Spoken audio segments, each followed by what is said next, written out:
You know, we didn't come up with the knowledge ourselves. We had elders over us, you know, that taught us, you know. And that's how we learned the knowledge, because the Lord sparked something in our mind when we heard the elders speaking, and we were able to it was able to attach to us, and we were able to keep going. Them guys wasn't pushing the elders out until they saw us, and then they was feeling bad because they were like, well, these guys ain't bringing about the elders. We talking all this shit, but we ain't bringing out no videos about the elders. It wasn't until Elder Tahar, Elder Gabar, Elder Bakar, you know, and on down started bringing out videos on our elders before us that these guys started putting out videos that they had laying around. Otherwise, them videos would have still been laying around collecting dust, man. You know? So them guys are full of shit. Hey, Ariella said that. He said, man, you motherfuckers left us for dead, man. They did. You left us for dead, They man. really did. Well, we sitting here. Hey, well, that's a dry bones in the valley. That's a heavy statement. That's a spiritual statement for him to make, because in all reality, hey man, fuck it, I'm gonna just say it. Too dead. Bro, fuck it. Too dead, fuck it. Fuck it. Man, I don't give a shit, man. What's the elders are hard? And, you know, the brothers would have been left for dead. Yeah, he left us. Now that fucking nigga Lahab, which he ain't one of my elders, okay? He was over me, he was on the top. Man, but he was hot. He's elderly. He's not an The same one there. But the brothers Zion said they was on their post. The Zion one always says they was on their post. The niggas was on their post. They ain't continue. They didn't continue. Okay? Now listen, brother. Lahab, I'm gonna start with Lahab, because he was the ring demon. Right? Lahab, Yeshaya, Kazak, Yashawan, which he looks like a complete zombie. I mean, I don't know if y'all probably ain't gonna know who Yashawan is. Now they see Okay, but that nigga, we know that nigga. Oh yeah. All them top dudes back in the days, brother, when myself and Elder Gabar was first coming out with young men, some dudes were looked at as gods in Israel. Back in the original school, that dude Yashawan, you just knew he was one of the 12 disciples, man. This dude, Elder Tahar knows him personally. I know him. Elder Gabar. He'd be speaking. Now, look at the small videos of Yashawan and showing you guys, man, you would almost be convinced that he was a man of the Lord. He'd be speaking to you like 5 readers. You hold that, hold on. Yashawan was bad back in the days, right? He's a good actor. Right? Lahab. Remember when Lahab was the chief actor? You just knew Lahab was Judas Maccabees, man. Holy love. That's right. Holy love.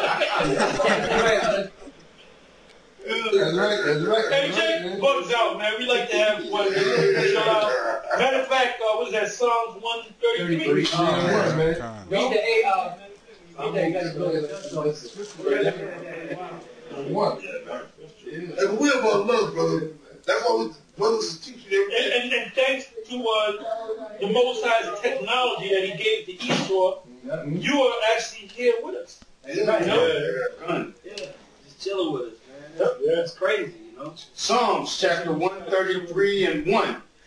Behold, how good and how pleasant it is for brethren to dwell together in unity.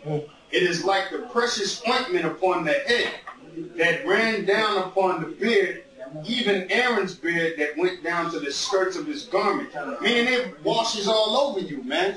Hey, man, certain brothers were feeling kind of bad. And then when you see each other, all that shit goes away, man. All that shit goes away. I'm hella mad at my bitch right now. I'm mad as fuck at her, but I haven't even thought one single second about her, man. Right. Right. Can you hear me, Rod? Can you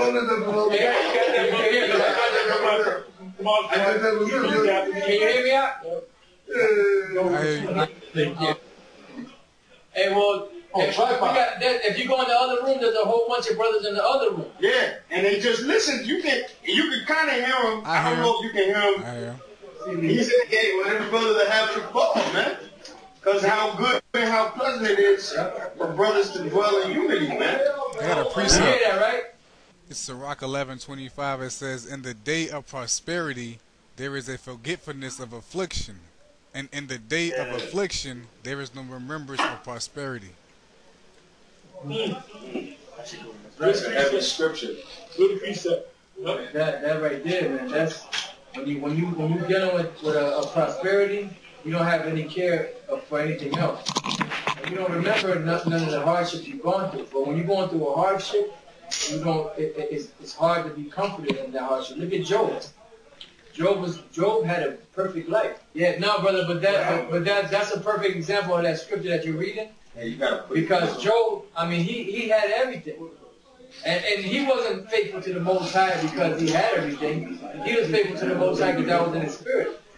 You know, but then when all that calamity came upon him, he was like wondering, like, damn, why does the Lord do this to me? But that's why I say all that stuff, all that riches and all that goodness that he had with him, and his servants and his children and his woman and all that, everybody being cool with him, all that went out the window when he started catching hell. That's right. And he didn't remember that stuff. No, because that's the perfect example. You know, because when you're catching hell, man, it's hard to remember times pleasurable times, so to speak. But then when you're doing good, a lot of times you forget about all the hardships that you went through. And that's how it's going to be when we get to the kingdom, when the Lord bless us, you know, Lord's will, you know, we make it out of here. When we get to the kingdom, all this stuff is going to be like a nightmare. We're not even going to remember none of this stuff. Hey, did you see and that? Then you go, you know, it's like right now, like we down here, you know, we enjoying the brothers, but we got to go back up the way tomorrow. So, you know, it's like we enjoying the brothers and fellowship, but it's just like not enough. Yeah. But when the kingdom comes, man, it's going to be an everlasting, like Elder Tahar said this years ago, and I like that analogy. He said that the kingdom is going to be, you know how you have a long weekend, and then you have like a long from Thursday maybe to Monday or whatever? Yeah. The kingdom is going to be like a long weekend, but that's never ending. It's going to be always continuing, you know, so every day is going to be like a holiday, you know? So, I mean, you know. Hey, well, that in Proverbs chapter 30, that's why he said, what was his name? He said, give me neither poverty nor riches. Give me neither poverty nor riches. Let's having riches. Just read it. Let's go to read it. Just read it. Just read it. Word for word. I think it was Agar. Agar. It's okay. It's Proverbs chapter 30, verse 8. Remove far from me vanity and lies. Give me neither poverty nor riches. Feed me with food Feed me with food convenient for me, lest I be full and deny thee and say, who is the Lord? Or lest I be poor and steal and take the name of my power in vain. So in other words, you know, it's always a teeter-totter in this truth. You know, it ain't no... That's why Paul said, I know how to be both abased and abound. Right? You know? So it's like, man, like right now we feeling good. We on a high. We got the elders here and the brothers that we talk to on the phone, you know, brothers that we got close with over the years, man. Brothers that, I mean, you look at the video, I never think I'd become friends with Elder Ronla, man. I never think that a day in my life. None of us knew each other, none of us. You know, I mean, I never knew any of these men, I never knew any of these men, you know, before the Lord brought me into truth, you know? You know, I mean, but the thing about it, like I was telling brothers is like, you know, the thing about it is all these brothers here, we never really knew, any of us never knew each other, but when we met each other, it felt like we knew each other all our lives. Because, you know, when I meet brothers, it's like they're strangers to me, but I talk to them like I knew them forever. Like I'm like myself, I tell you, you know, myself, I'm like very reserved. If I don't know you, I don't fuck with you. I'm the same way.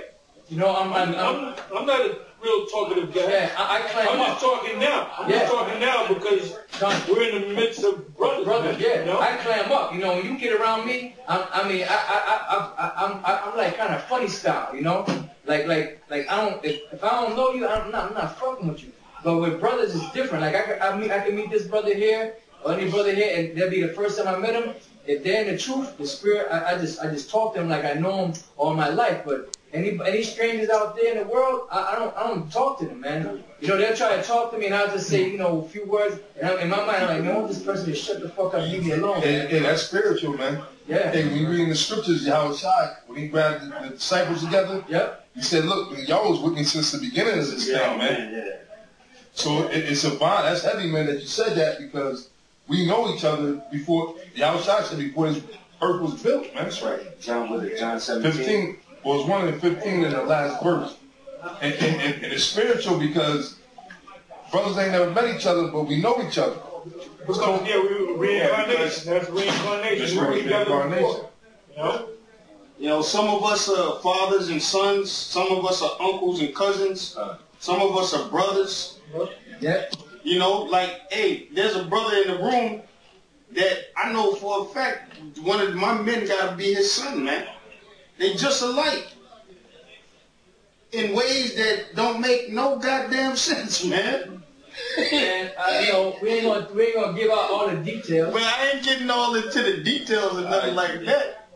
You know, pero in vino verdad.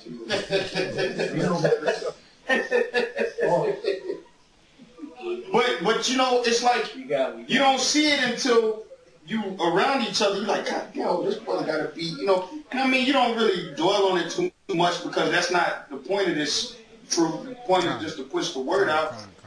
That stuff ain't really, you know, brothers shouldn't be really too occupied with that stuff. But I'm just saying, when you get around each other, you be like, yeah, okay, this brother, he act like he's doing this. Just to make a point. Yeah, just to make the point, you know. Yeah, with us, you know, you're there, we're over here, and you're acting a certain way.